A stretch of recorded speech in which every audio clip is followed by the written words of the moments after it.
Matapos ang mga taong puno ng pagsubok, pananahimik, at paghilom ng sugat ng nakaraan.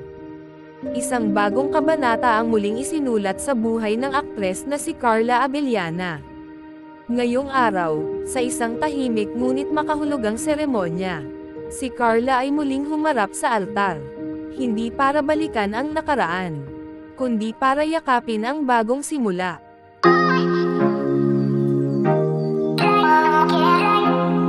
Ngayong Sabado, December 27, 2025, isang napakahalagang kabanata ang isinara at sinimulan muli sa buhay ng kapuso actress na si Carla Abellana, dahil opisyal na niyang ipinagpatuloy ang kanyang pag-ibig sa pamamagitan ng kasal, sa kanyang longtime partner na si Dr. Reginald Santos sa isang intimate na selebrasyon sa Tagaytay ngayong gabi.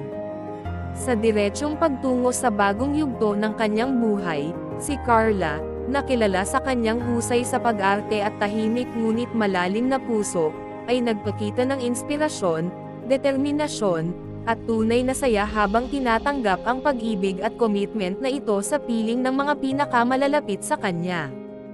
Bago ang mismong kasal, ibinahagi ni Carla ang mga kuha mula sa kanyang bridal shower na ginanap sa isang beauty clinic sa Parañaque, kung saan kasama niya ang kanyang ina at mga malalapit na kaibigan.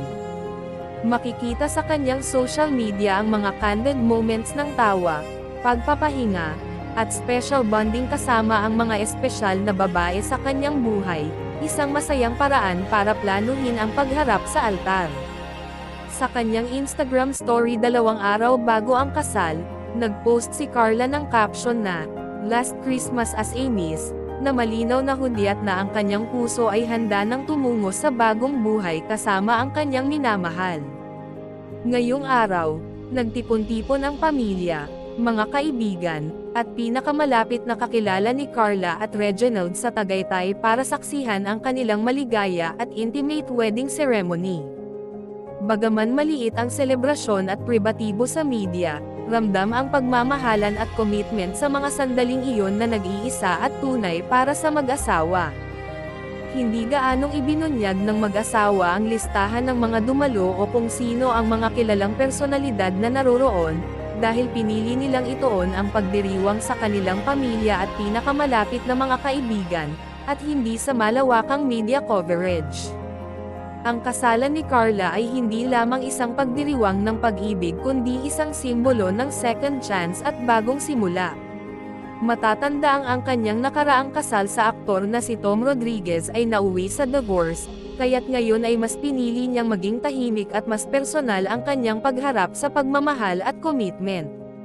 Ang kwento ni Carla Abellana at Dr. Reginald Santos ay patunay na ang tunay na pag-ibig ay hindi sinusukat sa kasikatan o ingay ng media, kundi sa tahimik at matibay na pagsasamahan ng dalawang taong nagmamahalan. Sa gabing ito, nagbuklod sila bilang mag-asawa, pinanghahawakan ang pangako ng kanilang magkasamang bukas.